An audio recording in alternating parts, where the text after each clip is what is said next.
아들 동진이가 실종된 지 15년째. 태풍이 휩쓸고 간 뒤 장독대 뒤편에 개 한 마리가 쓰러져 있었습니다. 많이 아프지? 괜찮다. 할머니가 돌봐줄게. 뒷산에 올라간 백구가 헛간문을 앞발로 긁으며 애타게 울어댔어요. 사진을 보니 분명히 동진이었습니다. 순자는 주저앉으며 학생증을 가슴에 안았습니다. 동진아! 동진아! 경찰서입니까? 15년 전에 실종된 제 아들의 증거를 찾았어요. 할머니, 그 사건은 이미 공소시효가 지났습니다. 아니에요. 여기 일기도 있고 분명히 누군가가 우리 동진이를 가둬놨던 거예요. 태풍 뒤 장독대에서 쓰러진 개 한 마리와 15년 전 실종된 아들의 흔적 이야기입니다. 도대체 이들에게 무슨 일이 생긴 걸까요? 구독과 좋아요는 무료입니다. 꼭 눌러주세요. 경상북도 의성군의 작은 시골 마을, 새벽 5시가 되기도 전에 김순자는 눈을 떴습니다. 78살의 나이에도 새벽이면 어김없이 일어나는 습관이 몸에 배어 있었죠. 낡은 이불을 개켜두고 부엌으로 향하는 순자의 발걸음은 무거웠습니다. 오늘은 특히 더 마음이 아팠어요. 바로 아들 동진이가 실종된 지 15년이 되는 날이 며칠 앞으로 다가왔기 때문입니다. 기일이 다가오면 더 힘들어지네. 순자는 혼잣말을 중얼거리며 된장찌개를 끓이기 시작했습니다. 아궁이에 불을 지피고 쌀을 씻는 동안에도 자꾸만 떠오르는 기억이 있었어요. 15년 전 그 가을날 중학교 3학년이던 아들 동진이가 사라진 그날 말입니다. 엄마, 학교 간다. 밝은 목소리로 인사하며 집을 나선 동진이는 그날 이후로 돌아오지 않았어요. 저녁이 되어도 밤이 되어도 새벽이 되어도 동진이는 나타나지 않았습니다. 순자는 동네를 뒤지고 또 뒤졌어요. 학교 친구들에게도 물어봤고 선생님께도 연락했습니다. 경찰서에 실종 신고를 내려갔을 때 담당 경찰관은 이렇게 말했어요. 요즘 중학생들 가출 많이 해요. 며칠 있으면 돌아올 겁니다. 하지만 순자는 끝까지 믿지 않았습니다.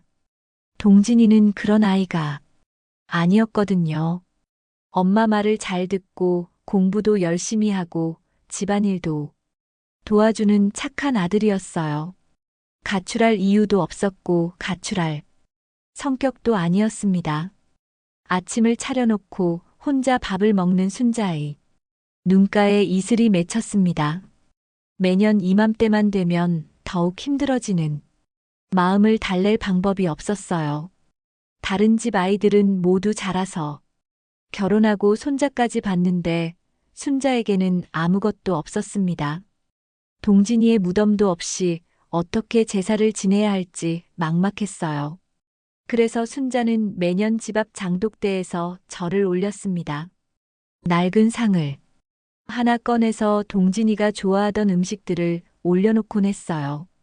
김치찌개, 계란 후라이, 그리고 동진이가 가장 좋아했던 엄마표, 멸치볶음까지. 내 새끼, 아직 살아만 있다면. 이런 간절한 기대를 품고 살아가는 것이 얼마나 힘든 일인지 아무도 몰랐습니다. 아침을 마친 순자는 빗자루를 들고 마당으로 나왔어요. 동네에서는 가난하지만 손이 큰 할매로 통하는 순자였습니다. 비록 혼자 사는 몸이지만 동네 아이들이 지나가면 주머니에서 사탕 하나라도 꺼내서 쥐어주곤 했어요. 할머니, 안녕하세요. 등교하는 아이들이 인사를 건네면 순자의 얼굴에 잠깐 웃음이 피어났습니다. 그래, 학교 잘 다녀와라. 공부 열심히 하고. 하지만 아이들이 사라지고 나면 다시 쓸쓸함이 몰려왔어요. 저 아이들도 누군가의 소중한 자식인데 내 동진이는 도대체 어디서 무엇을 하고 있을까 싶었거든요. 순자는 마당을 쓸면서도 자꾸만 대문 쪽을 바라봤습니다. 15년 동안 한 번도 변하지 않은 습관이었어요. 혹시 동진이가 저 모퉁이를 돌아 나타날까 싶어서 말이에요. 엄마, 배고파. 하며 뛰어들어올 동진이를 상상하면 가슴이 뭉클해졌습니다. 점심때가 되자 이웃집 박순옥 할머니가 찾아왔어요. 순자야, 혼자 밥 먹지 말고 우리 집에서 같이 먹자. 하지만 순자는 고개를 저었습니다. 고맙지만 괜찮아요. 집에서 먹을게요. 사실 다른 사람들과 함께 있으면 더 외로워지는 기분이 들었거든요. 모두들 자식들 이야기를 하고 손자, 손녀 이야기를 하는데 순자만 할 말이 없었어요. 오후에는 집 안 청소를 시작했습니다. 특히 동진이 방은 15년 전 그대로 두고 있었어요.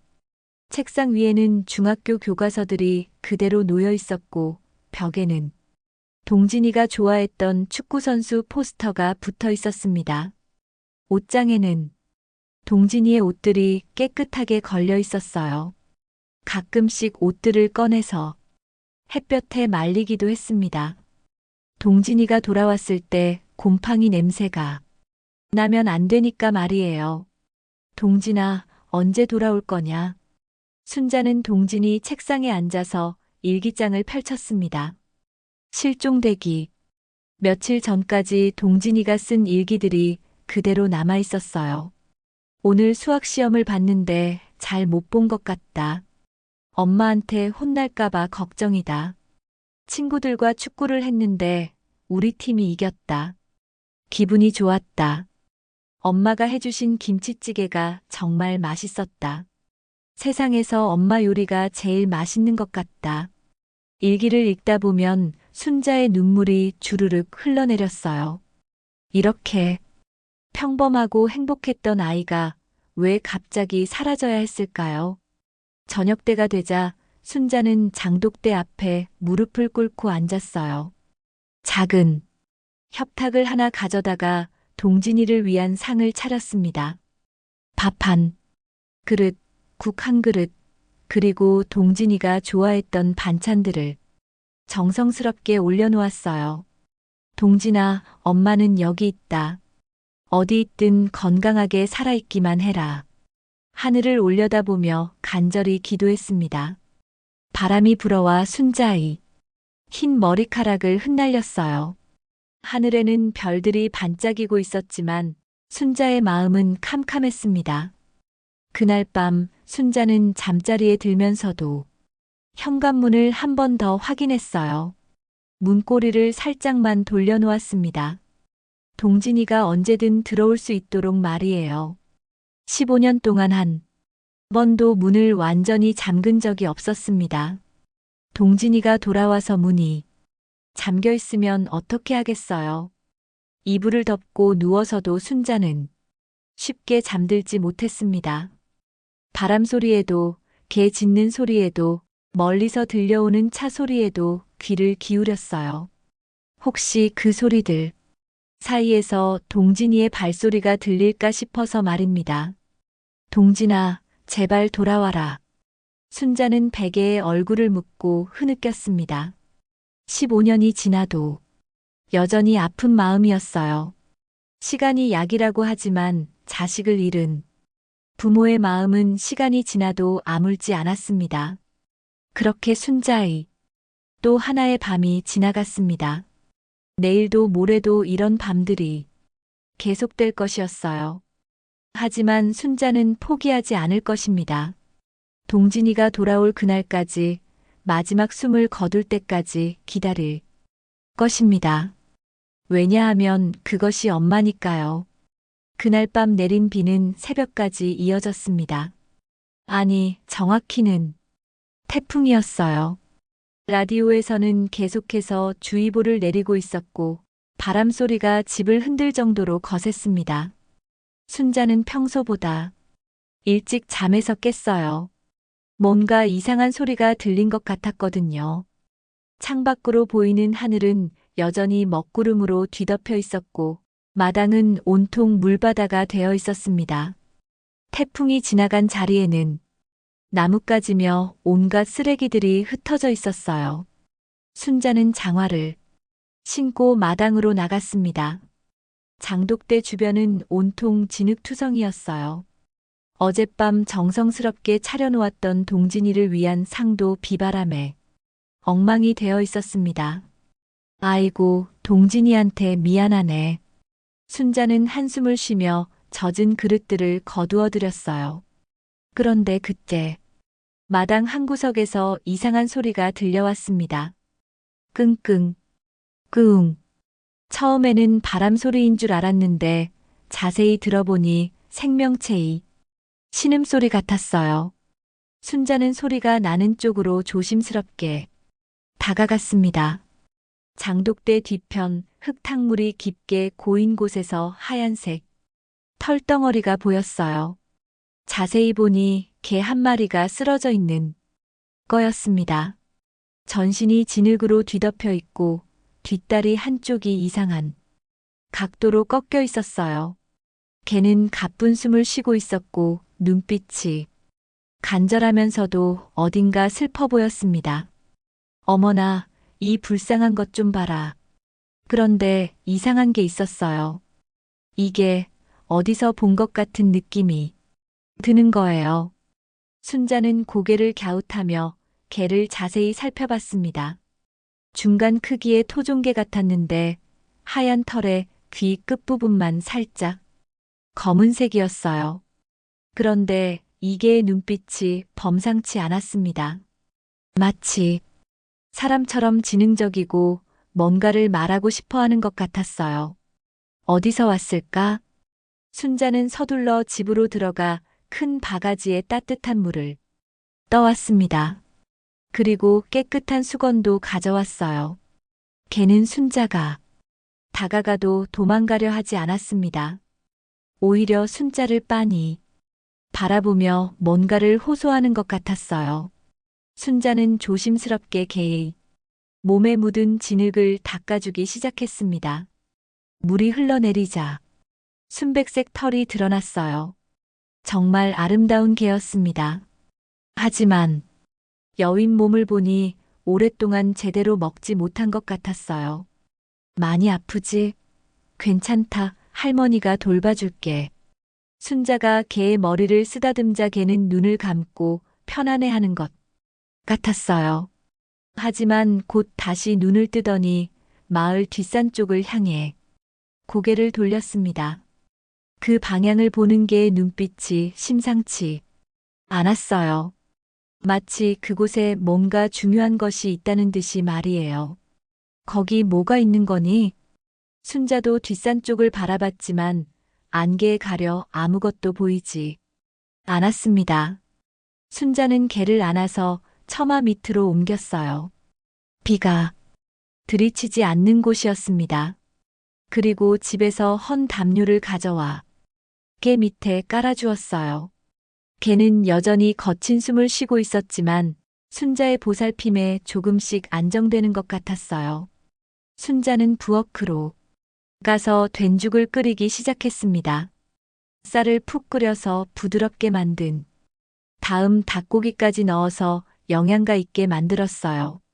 아무리 개라지만 생명은 생명이니까.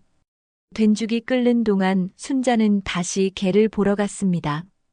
그런데 놀라운 일이 일어났어요. 개가 고개를 들고 순자를 바라보는데 그 눈빛에서 뭔가 간절한 메시지를 느낄 수 있었거든요. 마치 도와달라고 말하는 것 같았어요. 아니, 더 정확히 말하면 누군가를 구해달라는 것 같았습니다. 순자는 소름이 돋았어요. 개가 이런 눈빛을 보낼 수 있다는 게 신기했거든요. 된죽이 식자 순자는 작은 그릇에 담아서 개 앞에 놓았어요. 개는 고개를 들어 냄새를 맡더니 천천히 혀를 내밀어 핥기 시작했습니다. 정말 배가 고팠던 것 같아요. 순자는 개 옆에 앉아서 등을 쓰다듬어 주었습니다. 참 신기한 개네. 어디서 왔을까? 그런데 개가 갑자기 고개를 번쩍 들더니 또다시 뒷산 쪽을 바라봤어요. 이번에는 더 집중하는 것 같았습니다. 귀를 쫑긋 세우고 온 신경을 그쪽에 집중하고 있었어요. 순자도 귀를 기울여 봤지만 빗소리와 바람소리밖에 들리지 않았습니다. 뭘 듣고 있는 거니? 거기 뭐가 있어? 걔는 잠시 그 방향을 바라보다가 순자를 돌아봤어요. 그리고는 일어서려고 애썼습니다. 다리가 아픈데도 억지로 일어서서 뒷산 쪽으로 가려고 하는 거예요. 안 돼. 다쳤는데 어디 가려고 그래. 순자가 말리자 걔는 안타까운 표정으로 순자를 바라봤어요. 그 눈빛에는 절박함이 있었습니다. 꼭 어딘가에 가야 할 이유가 있는 것 같았어요. 하루 종일 순자는 걔를 돌봤습니다. 물도 갈아주고 된죽도 더 끓여서 주었어요. 저녁이 되자 걔는 많이 기운을 차린 것 같았습니다. 하지만 여전히 뒷산 쪽을 자꾸 바라봤어요. 그런 걔를 보니 순자도 덩달아 신경이 쓰였습니다. 저 산에 뭐가 있기라도 한 걸까? 그날 밤 순자는 처음으로 누군가와 함께하는 기분을 느꼈습니다. 비록 말 못하는 걔지만 혼자가 아니라는 것만으로도 마음이 따뜻해졌어요. 하지만 동시에 불안한 마음도 들었어요. 이 개가 계속 뒷산을 바라보는 이유가 뭘까 하는 생각 때문이었죠. 밤중에 순자는 생생한 꿈을 꾸었습니다. 꿈속에서 동진이가 나타났어요. 하지만 예전의 건강한 모습이 아니었습니다. 얼굴이 창백하고 마른 것 같았고 옷도 너덜너덜했어요. 엄마, 나 여기 있어. 여기. 동진이의 목소리는 희미하고 간절했어요. 그리고 동진이 옆에는 하얀 개 한 마리가 앉아 있었습니다. 순자가 구해준 그 개와 똑같이 생겼어요. 개는 동진이를 지키듯 옆에 바짝 붙어 있었습니다. 동진아, 어디 있는 거니? 정확히 어디야? 순자가 소리쳤지만 동진이는 점점 희미해져 갔어요. 엄마, 백구가 알아. 따라가서. 그리고 걔도 함께 사라져 갔습니다. 순자는 꿈에서 깨어나 온몸이 식은 땀으로 젖어 있었어요. 너무나 생생한 꿈이었습니다. 마치 정말로 동진이가 메시지를 보낸 것 같았어요. 순자는 잠옷 차림으로 밖으로 뛰어나갔습니다. 걔는 여전히 처마 밑에 있었는데 놀랍게도 잠들지 않고 뒷산 쪽을 바라보고 있었어요. 백구, 내가 백구구나. 순자는 걔 앞에 무릎을 꿇고 앉았습니다. 동진이가, 내 동진이가 정말 어딘가에 있는 거니? 내가 아는 거니? 걔는 순자를 똑바로 바라보더니 한 번 짖었어요. 멍. 그리고는 다시 뒷산 쪽을 바라봤습니다. 이번에는 확신이 들었어요. 이 개는 뭔가를 알고 있었습니다. 동진이와 관련된 뭔가를 말이에요. 다음 날 아침 순자는 잠을 제대로 이루지 못한 채 일어났습니다. 어젯밤 꿈이 너무 생생해서 잠시도 마음이 편하지 않았어요. 백구는 여전히 처마 밑에 있었는데 순자가 나오자 반갑게 꼬리를 흔들었습니다. 하지만 이상한 건 백구의 눈빛이었어요. 뭔가 간절한 것이 있었거든요. 백구야, 정말 뭔가 아는 거니? 백구는 순자를 바라보더니 갑자기 일어섰어요. 어제보다 훨씬 기운이 난 것 같았습니다. 그리고는 뒷산 쪽으로 몇 걸음 걸어가더니 순자를 돌아봤어요. 마치 따라와 라고 말하는 것 같았습니다. 순자는 망설였어요. 15년 동안 뒷산에는 별로 가지 않았거든요. 동진이가 실종된 후로는 그쪽이 무서웠어요. 하지만 백구의 눈빛을 보니 그냥 지나칠 수가 없었습니다. 알았다. 가보자. 순자는 지팡이를 챙기고 백구를 따라 나섰어요. 백구는 다리를 절뚝거리면서도 꾸준히 앞서 걸어갔습니다. 뒷산으로 올라가는 길은 풀이 우거져 있었어요. 사람들이 잘 다니지 않는 길이었거든요. 한참을 걸어 올라가자 오래된 헛간 하나가 보였습니다. 순자도 아는 건물이었어요. 예전에 마을 사람이 농기구를 보관하던 곳이었는데 20년도 넘게 방치되어 있었거든요. 여기가 뭐가 있다고. 그런데 백구가 갑자기 흥분하기 시작했어요. 헛간 앞에서 왔다 갔다 하면서 낑낑거리고 때로는 크게 짖기도 했습니다. 멍멍, 멍멍. 백구는 헛간 문을 앞발로 긁으며 애타게 울어댔어요. 순자는 가슴이 두근두근거렸습니다. 뭔가 중요한 게 있을 것 같은 예감이 들었거든요. 헛간 문은 낡은 자물쇠로 잠겨 있었어요. 하지만 오래되어서 녹이 슬고 부서져 있었습니다. 순자가 힘을 주어 당기자 자물쇠가 부러졌어요. 드르륵. 문이 열리는 소리와 함께 먼지 냄새가 코를 찔렀습니다. 헛간 안은 어둡고 습했어요. 거미줄이 여기저기 쳐져 있었고 낡은 농기구들이 구석에 쌓여 있었습니다. 백구는 헛간 안으로 들어가더니 한쪽 구석을 향해 달려갔어요. 멍멍, 멍. 백구가 짖는 곳을 보니 낡은 나무 상자들이 쌓여 있었습니다. 순자는 조심스럽게 다가가서 상자들을 하나씩 치워봤어요. 그런데 맨 아래에서 가방 하나가 나왔습니다. 낡은 학교 가방이었어요.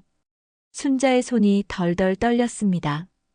혹시나 하는 마음에 가방을 열어봤더니 어머나, 가방 안에서 학생증이 나왔어요.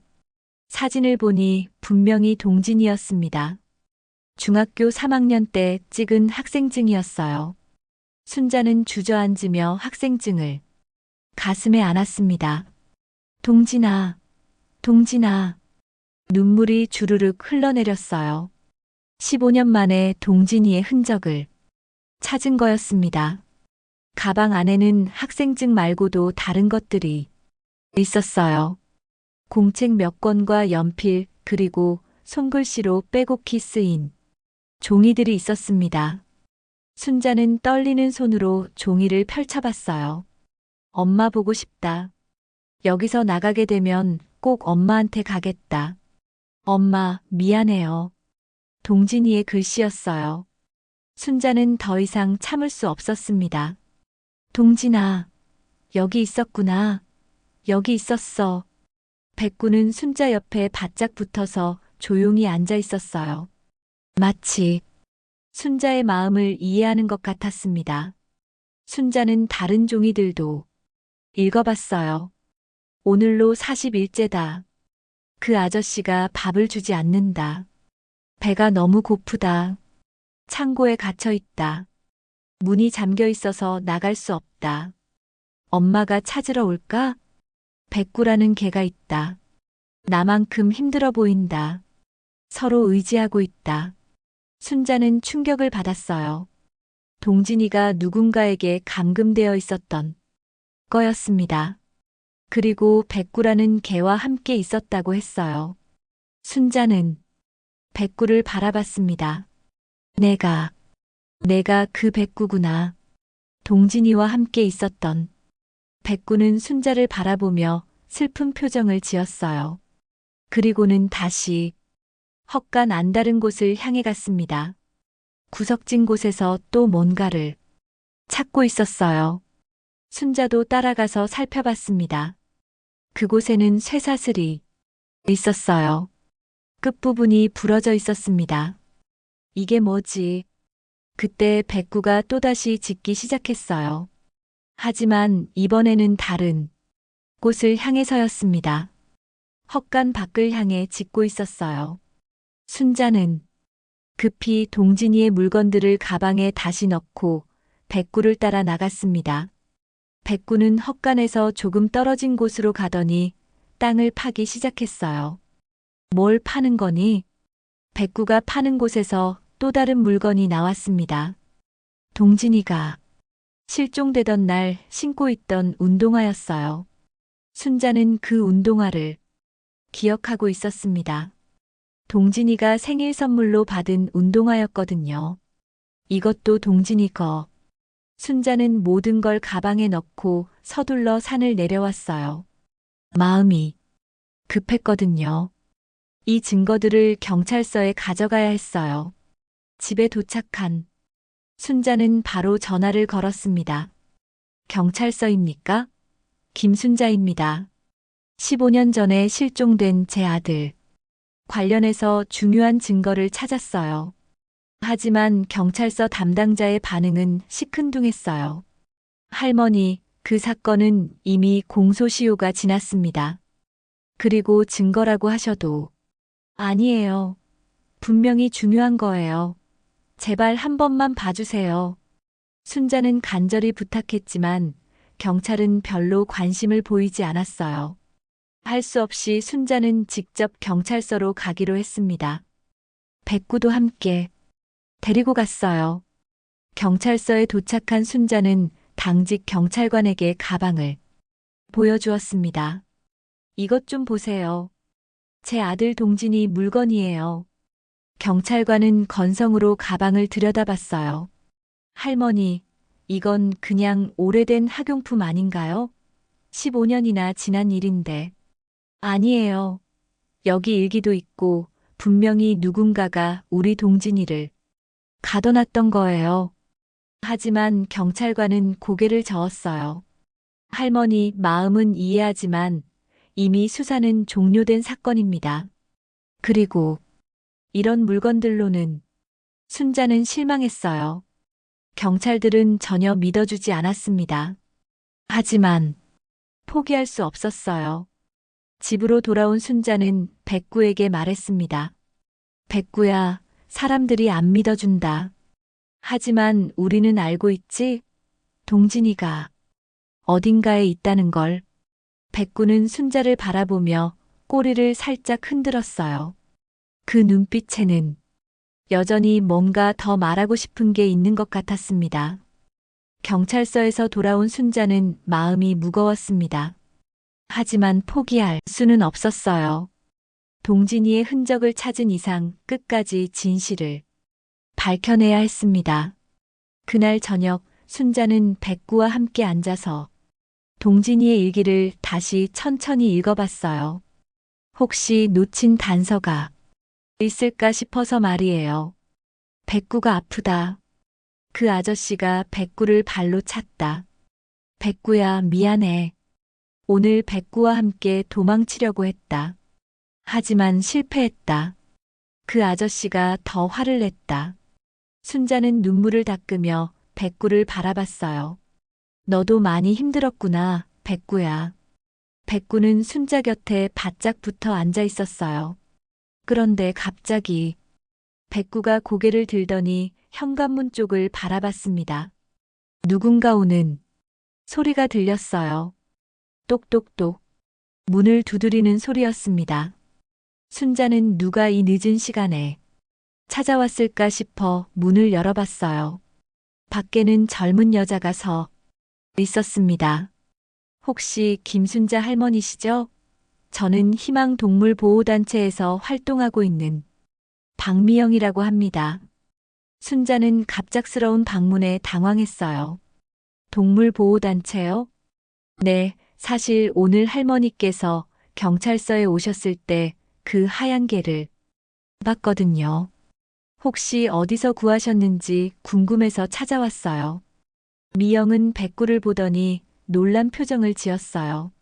이게 정말 신기하네요. 저희가 몇 달 전에 구조했던 개랑 똑같이 생겼거든요. 순자의 귀가 번쩍 뜨였어요. 구조요? 어디서요? 여기서 10km 정도 떨어진 폐가에서요. 그때 이 개가 어떤 남자 곁을 지키고 있었어요. 순자는 가슴이 두근두근거렸습니다. 그 그 남자가 어떻게 생겼는지 기억하시나요? 미영은 잠시 생각해 보더니 고개를 끄덕였어요. 기억해요. 30대 초반으로 보였는데 많이 마르고 창백했어요. 의식이 없는 상태였고, 아, 그리고 이상한 게 하나 있었어요. 뭐가요? 그 개가 절대 그 남자 곁을 떠나려 하지 않더라고요. 우리가 남자를 병원으로 옮기려고 하니까 개도 따라오려고 했어요. 마치 그 남자를 지켜야 한다는 사명감이 있는 것처럼 순자의 머릿속이 복잡해졌어요. 혹시 그 남자는 지금 어디 있나요? 의성종합병원에 입원해 있어요. 하지만 의식불명 상태라서 신원도 파악되지 않고 있어요. 순자는 온몸이 떨렸습니다. 혹시나 하는 마음이 들었거든요. 제가 그 병원에 가볼 수 있을까요? 물론이죠. 혹시 아는 분이신가요? 순자는 대답 대신 백구를 바라봤어요. 백구도 순자를 똑바로 바라보고 있었습니다. 그 눈빛에는 가자 라는 메시지가 담겨 있는 것 같았어요. 다음 날 아침 순자는 미영과 함께 의성종합병원으로 향했습니다. 백구도 함께 데리고 갔어요. 병원까지 가는 길 내내 순자의 가슴은 두근거렸습니다. 15년 만에 동진이를 볼 수 있을지도 모른다는 기대와 두려움이 교차했어요. 병원에 도착한 순자는 간호사에게 말했습니다. 몇 달 전에 의식불명으로 입원한 환자를 보러 왔어요. 신원미상 환자 말씀이시죠? 가족이신가요? 혹시나 해서 확인해 보고 싶어요.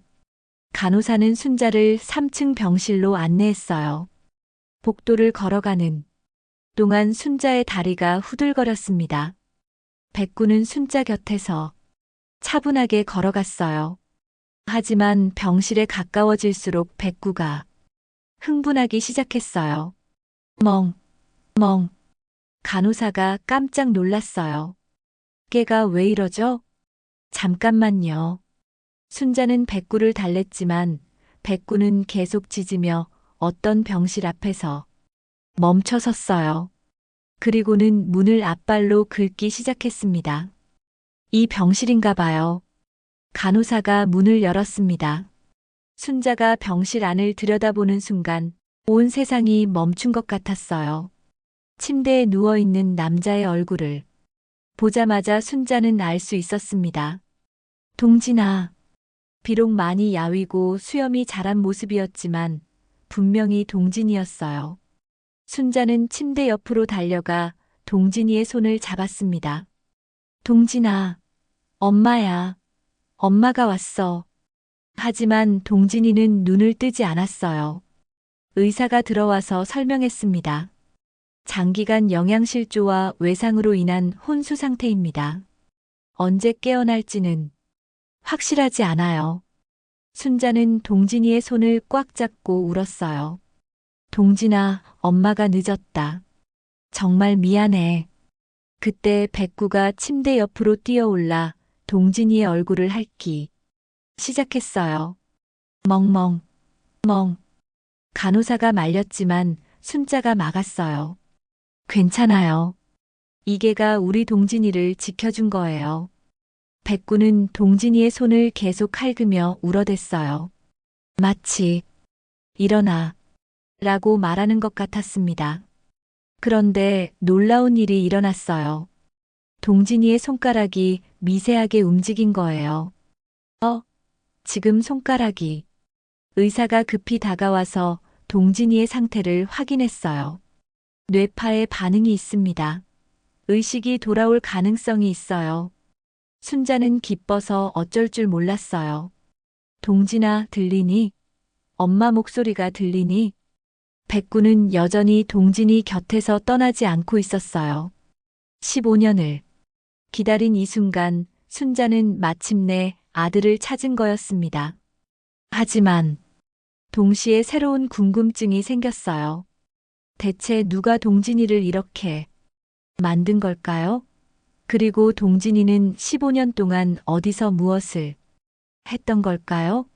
의사는 순자에게 말했어요. 환자의 몸 곳곳에 오래된 상처들이 있어요. 그리고 장기간 감금되었던 흔적도 보입니다. 경찰에 신고하셔야 할 것 같아요. 순자는 고개를 끄덕였어요. 이제 진짜 수사가 시작되어야 했습니다. 동진이를 이렇게 만든 범인을 반드시 찾아야 했어요. 백구는 동진이 침대 옆에서 꼼짝도 하지 않고 지키고 있었습니다. 마치 이번에는 절대 동진이를 놓치지 않겠다는 듯이 말이에요. 동진이를 발견한 지 사흘이 지났습니다. 순자는 병원에서 밤낮을 가리지 않고 동진이 곁을 지켰어요. 백구도 마찬가지였습니다. 간호사들이 병실 밖으로 내보내려 해도 백구는 절대 움직이지 않았어요. 마치 동진이를 지키는 것이 자신의 사명인 것처럼 말이에요. 이번에는 이번 일로 경찰서 분위기도 완전히 달라졌습니다. 신원미상 환자가 15년 전 실종된 아이라는 것이 확인되자 담당 형사가 직접 병원으로 왔어요. 할머니, 정말 죄송합니다. 진작 더 자세히 조사했어야 했는데. 김영사라는 젊은 경찰관이 고개를 숙였어요. 순자는 이제라도 관심을 가져주는 것만으로도 고마웠습니다. 이제라도 진실을 밝혀주세요. 우리 동진이를 이렇게 만든 놈을 꼭 잡아주세요. 김영사는 동진이의 상태를 자세히 살펴봤어요. 의사로부터 상세한 설명을 들었습니다. 환자의 몸에는 15년간 지속적으로 가해진 폭행의 흔적이 있습니다. 그리고 영양실조로 인한 발육부진도 심각해요. 김영사는 충격을 받은 표정이었어요. 15년 동안 계속 감금되어 있었다는 뜻인가요? 그렇게 보입니다.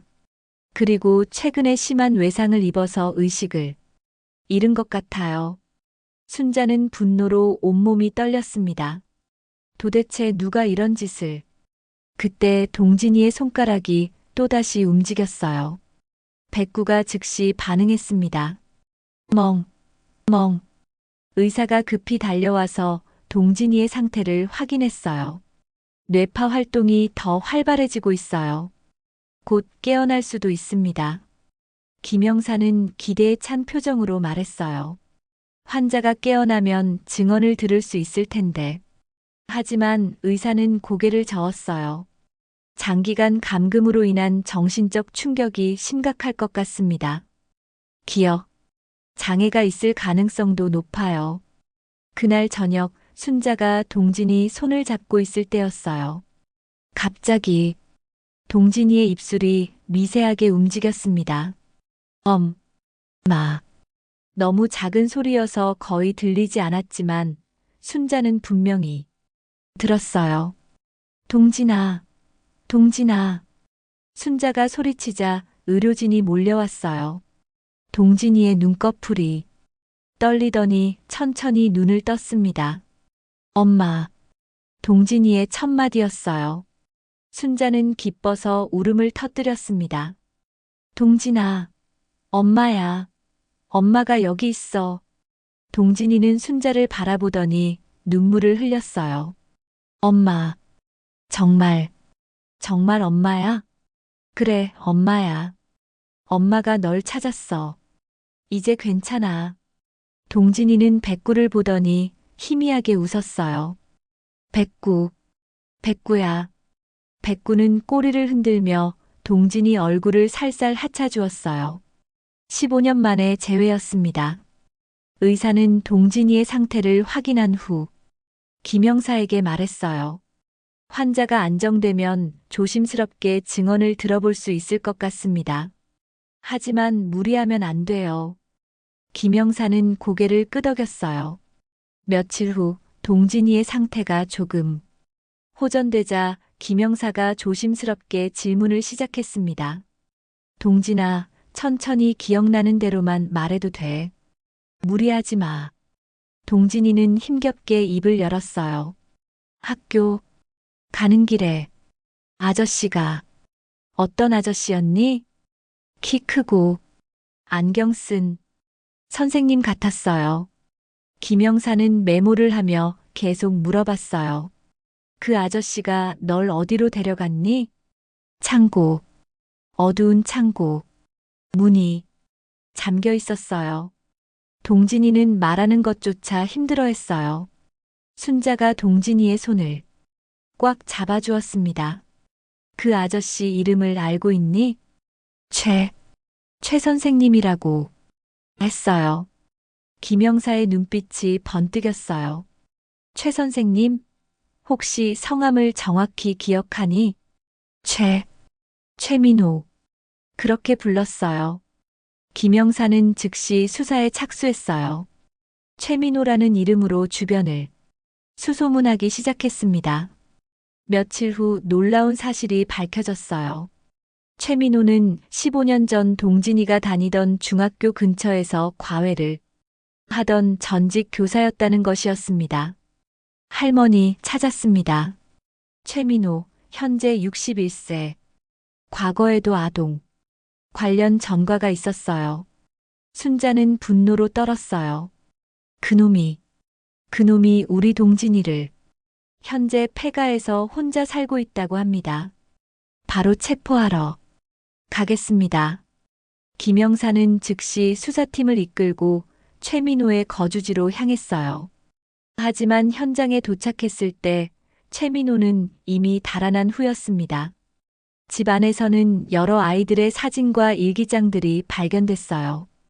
동진이뿐만 아니라 다른 피해자들도 있었던 것 같았습니다. 이런 미친놈이. 김영사는 분노를 감추지 못했어요. 하지만 수사는 계속되었습니다.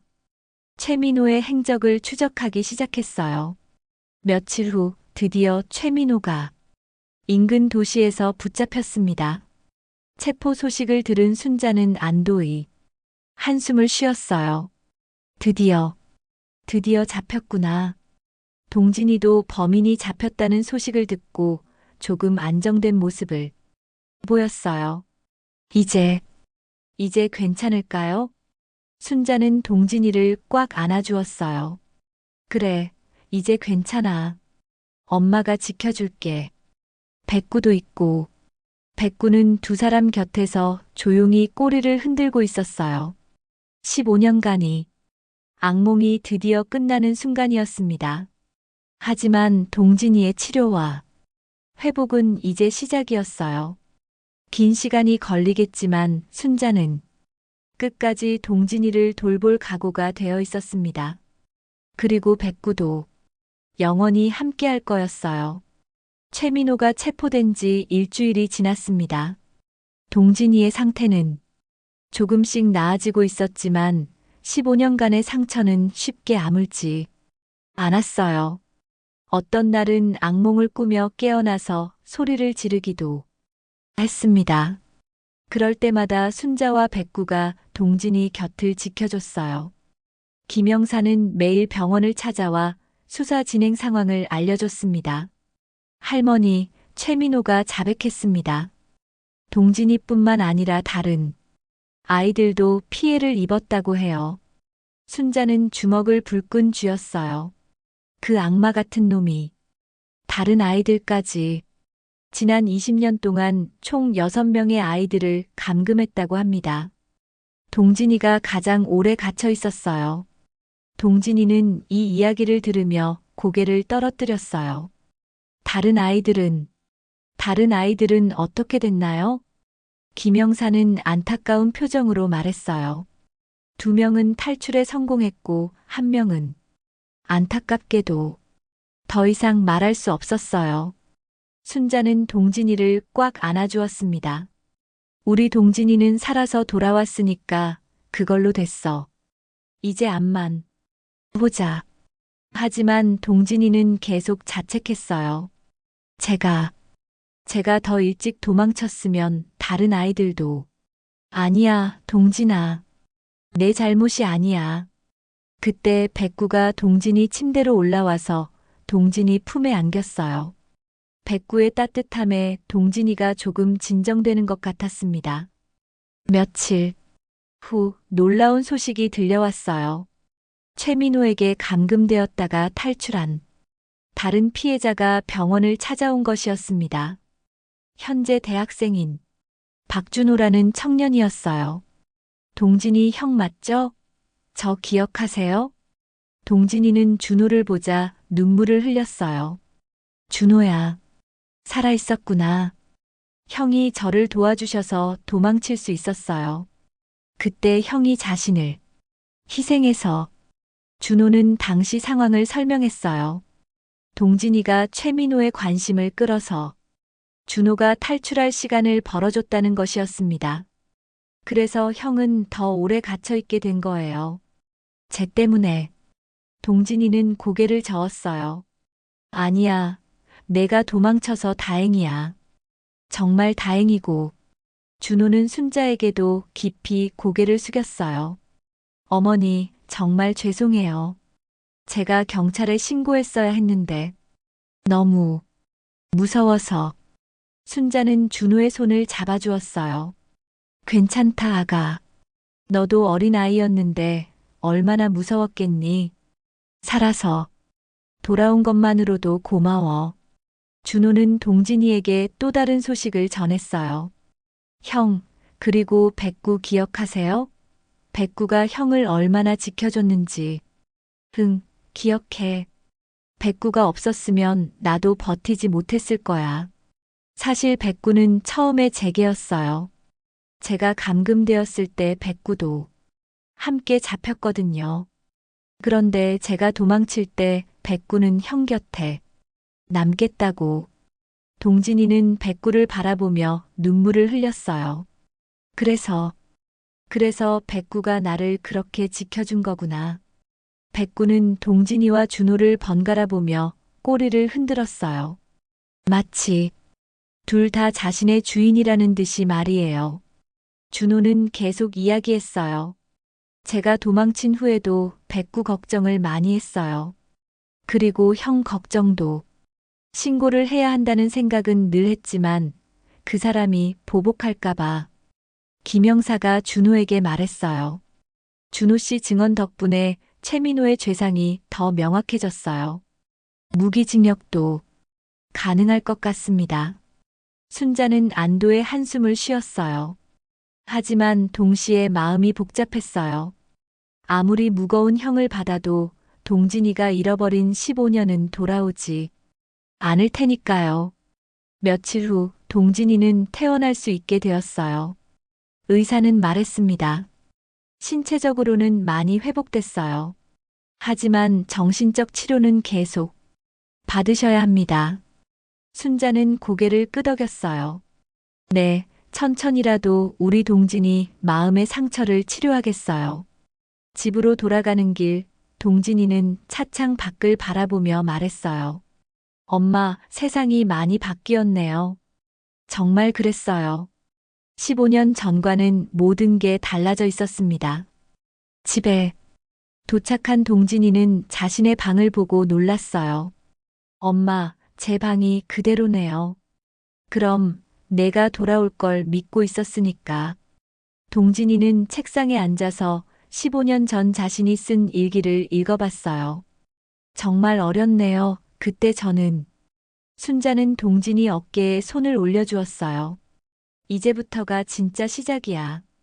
우리 함께 새로운 추억 만들어가자. 백구도 동진이 발밑에 앉아서 편안해하고 있었어요. 그날 저녁 순자는 동진이가 좋아하던 김치찌개를 끓였어요. 15년 만에 모자가 함께하는 저녁 식사였습니다.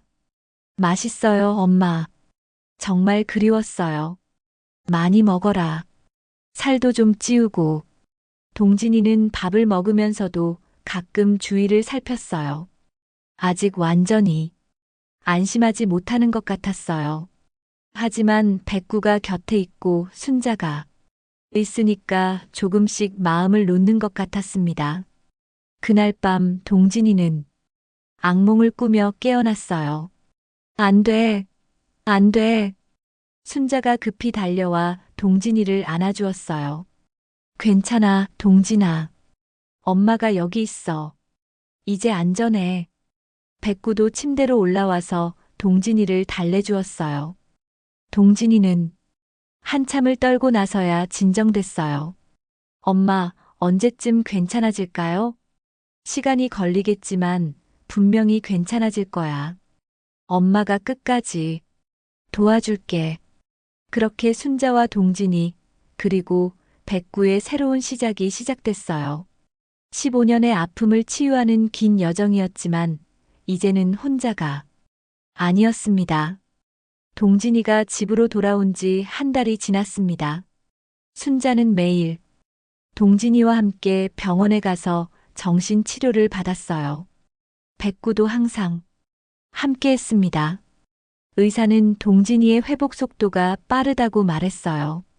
가족의 사랑과 반려동물의 도움이 큰 역할을 하고 있습니다. 하지만 여전히 동진이는 밤에 악몽을 꾸곤 했어요.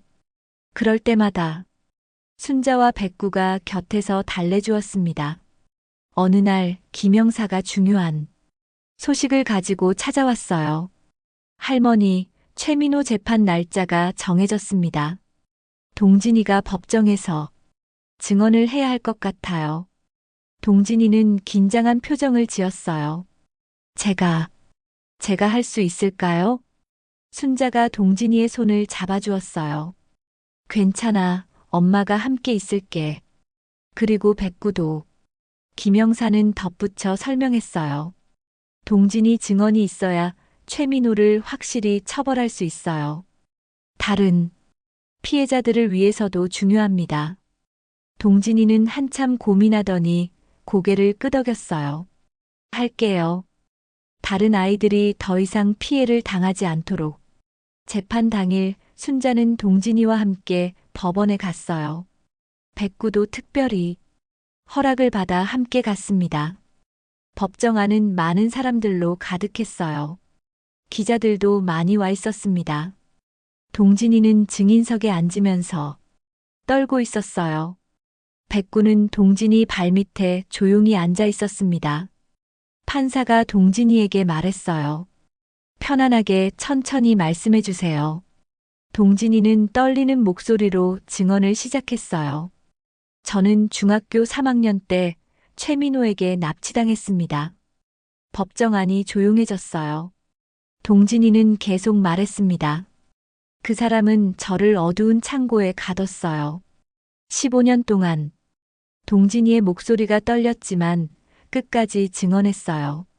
최민호가 어떻게 자신을 괴롭혔는지, 다른 아이들은 어떻게 되었는지 모든 걸 말했습니다. 법정에 있던 사람들은 모두 충격을 받은 표정이었어요. 최민호는 고개를 숙이고 있었습니다. 변호사가 동진이에게 질문했어요. 증인은 15년 동안 어떻게 버틸 수 있었습니까? 동진이는 백구를 내려다봤어요. 백구가 있었기 때문이에요. 백구가 저를 지켜줬고 희망을 잃지 않게 해줬어요. 백구는 어떤 존재였습니까? 제 유일한 친구이자 가족이었어요. 백구 없이는 살아남을 수 없었을 겁니다. 검사가 마지막 질문을 했어요. 피고인에게 하고 싶은 말이 있습니까? 동진이는 한참 생각하더니 최민호를 바라봤어요. 저는 당신을 용서할 수 없어요. 하지만 더 이상 다른 아이들을 해치지 말아주세요. 법정이 다시 조용해졌어요. 최민호는 여전히 고개를 들지 못했습니다. 며칠 후 판결이 나왔어요. 최민호는 무기징역을 선고받았습니다. 김영사가 순자에게 전화로 알려줬어요. 할머니, 최민호가 무기징역을 받았어요. 더 이상 사회에 나올 수 없습니다. 순자는 안도의 한숨을 쉬었어요. 이제 정말 끝난 거네요. 동진이도 소식을 듣고 처음으로 편안한 표정을 지었어요. 이제 진짜 새로 시작할 수 있겠네요. 그 후 놀라운 일들이 일어나기 시작했어요. 동진이의 이야기가 언론에 보도되면서 많은 사람들이 관심을 가졌습니다. 후원금도 들어왔고 동진이의 치료비와 생활비를 걱정하지 않아도 되게 되었어요. 또한 동진이처럼 오랫동안 실종되었던 아이들이 가족들이 찾아와서 서로 위로하고 도움을 주고받기 시작했습니다. 순자는 이런 변화가 신기했어요. 이렇게 많은 사람들이 우리를 도와주다니. 동진이도 점점 밝아지고 있었어요. 특히 백구와 함께 있을 때는 예전의 순수한 모습을 보이곤 했습니다. 어느 날 동진이가 순자에게 말했어요. 엄마, 저 검정고시 준비하고 싶어요. 정말? 네, 늦었지만 공부하고 싶어요. 그리고 나중에는 저처럼 힘든 아이들을 도와주는 일을 하고 싶어요. 순자는 기뻐서 눈물을 흘렸어요. 좋은 생각이야. 엄마가 도와줄게. 동진이는 열심히 공부하기 시작했어요. 15년의 공백이 있었지만 포기하지 않았습니다. 백구는 항상 동진이 책상 밑에서 조용히 지켜봤어요. 몇 달 후 동진이는 검정고시에 합격했어요. 순자는 정말 자랑스러웠습니다. 우리 동진이 정말 대단해. 동진이는 이제 대학 진학을 준비하고 있어요. 사회복지학과에 입학해서 상담사가 되고 싶다고 했습니다. 저와 같은 아픔을 겪은 사람들을 도와주고 싶어요. 순자는 동진이가 이렇게 꿈을 갖게 된 것이 기뻤어요. 그날 저녁 순자는 장독대 앞에 무릎을 꿇고 앉았어요. 하지만 이번에는 슬픈 기도가 아니었습니다. 고마워요. 우리 동진이를 돌려주셔서, 그리고 백구도 보내주셔서. 백구는 순자 옆에 앉아서 함께 하늘을 바라봤어요. 동진이도 나와서 순자와 백구 곁에 앉았습니다. 엄마, 이제 정말 행복해요. 나도 그래, 동진아. 하늘에는 별들이 반짝이고 있었어요. 하지만 이번에는 희망의 별빛이었습니다. 15년간의 긴 어둠이 지나고 드디어 새로운 빛이 찾아온 것이었어요. 순자와 동진이 그리고 백구는 이제 진짜 가족이 되어 함께 미래를 향해 걸어갈 것입니다. 그로부터 2년이 흘렀습니다. 동진이는 대학교 사회복지학과 2학년이 되었어요. 처음에는 걱정이 많았지만 동진이는 누구보다 열심히 공부했습니다. 특히 상담 수업에서는 자신의 경험을 바탕으로 깊이 있는 이해를 보여줬어요. 교수님들도 동진이의 진정성에 감동했습니다. 백구는 여전히 동진이와 순자의 든든한 동반자였어요. 동진이가 대학에 갈 때면 백구는 집에서 순자와 함께 동진이를 기다렸습니다. 어느 날 동진이가 집에 돌아와서 흥미진진한 소식을 전했어요. 엄마, 저희 대학에서 실종 아동 가족 지원센터를 만든대요. 제가 그곳에서 자원봉사를 하게 됐어요. 순자는 정말 자랑스러웠어요. 우리 동진이가 이제 다른 사람들을 도와주는구나. 동진이는 매주 센터에서 실종 아동 가족들을 만나 상담을 도와줬어요. 자신과 같은 아픔을 겪은 가족들에게는 그 누구보다 큰 위로가 되었습니다. 어느 날 센터에 새로운 가족이 찾아왔어요. 12살 딸을 잃어버린 박정숙이라는 할머니였습니다. 우리 손녀가 학교에서 돌아오지 않았어요. 벌써 석 달째. 박 할머니는 울면서 말했어요. 동진이는 그 모습에서 순자의 과거를 보았습니다. 할머니, 포기하지 마세요. 저희 어머니도 15년을 기다리셨어요. 15년이요? 네, 저도 중학생 때 실종되었다가 15년 만에 돌아왔어요. 박 할머니는 놀란 표정을 지었어요. 그럼 당신이 그 유명한 동진이의 이야기는 이미 많은 사람들에게 알려져 있었어요. 희망을 잃지 않고 기다린 어머니와 아들의 기적 같은 재회. 이야기로 말이에요. 네, 그래서 저는 할머니의 마음을 너무 잘 알아요. 절대 포기하지 마세요. 박할머니는 동진이의 손을 꽉 잡았어요. 정말, 정말 희망이 있을까요? 있어요. 그리고 저희가 도와드릴게요. 동진이는 박할머니를 순자에게 소개해 주었어요. 순자는 박할머니를 보자마자 마음이 아팠어요. 예전의 자신과 똑같은 모습이었거든요. 할머니, 우리가 함께 찾아봐요. 혼자가 아니에요. 그날부터 순자와 동진이는 박할머니와 함께 실종된 손녀를 찾기 위해 노력했어요. 전단지를 만들어 붙이고 경찰서에도 계속 연락했습니다. 백구도 함께 다니며 수색에 참여했어요. 한 달 후 기적이 일어났습니다.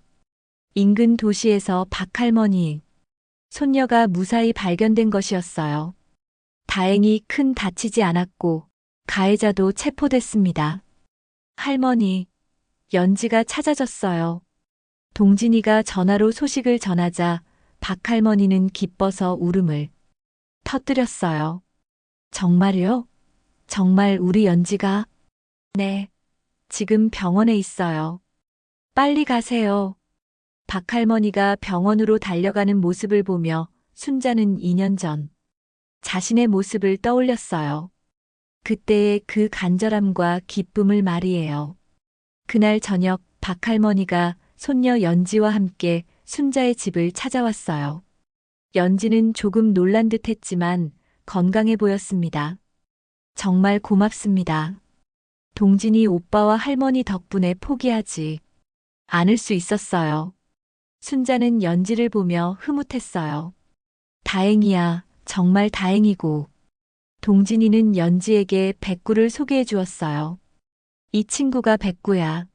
나를 지켜준 특별한 개지.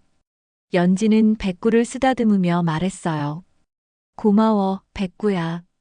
동진이 오빠를 지켜줘서. 백구는 꼬리를 흔들며 연지를 반겼어요. 며칠 후 놀라운 소식이 들려왔어요.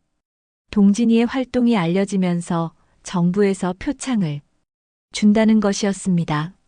실종 아동 가족 지원에 큰 기여를 했다는 이유였어요. 엄마, 제가 상을 받는다니 믿어지지 않아요. 당연한 거야. 우리 동진이가 얼마나 많은 사람들을 도와줬는데. 시상식 날 순자는 동진이와 함께 서울에 갔어요. 백구도 특별히 함께 갔습니다. 많은 기자들과 사람들이 모인 자리였어요.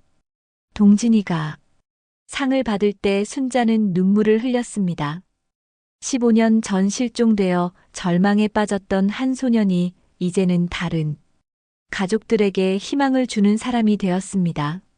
사회자의 말에 박수가 터져 나왔어요. 동진이가 소감을 말했습니다. 저를 포기하지 않고 기다려준 어머니, 그리고 저를 지켜준 백구가 있었기에 가능한 일이었습니다.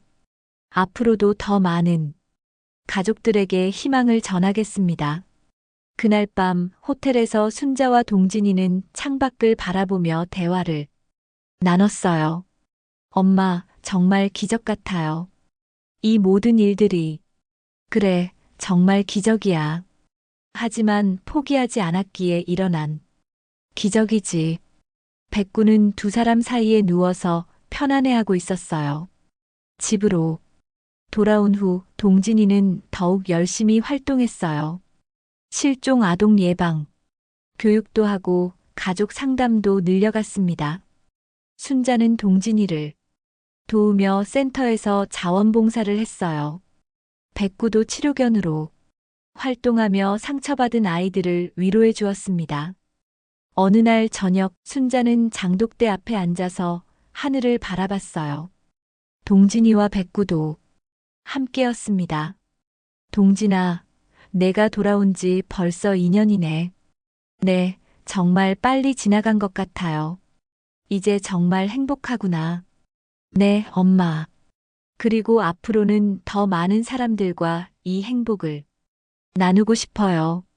순자는 동진이를 바라보며 미소를 지었어요. 17년 전 중학생이던 아들이 이제는 어엿한 청년이 되어 세상을 위해 일하고 있었습니다. 백구는 여전히 그들 곁에서 충실한 동반자로 함께하고 있었고요. 백구야, 고마워.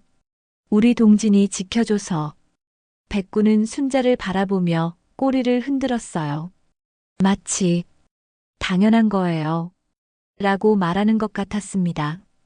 그렇게 순자와 동진이 그리고 백구의 새로운 삶이 계속되고 있어요. 과거의 아픔을 딛고 일어나 이제는 다른 사람들에게 희망을 주는 가족이 된 것입니다. 흙탕물 속에서 나타난 백구가 인도한 길 끝에는 정말로 기적이 기다리고 있었어요. 기적은 정말 존재하는 걸까요? 여러분은 이 이야기를 어떻게 느끼셨는지 댓글로 생각을 남겨주세요. 여러분의 목소리가 큰 힘이 됩니다. 구독과 좋아요는 무료입니다.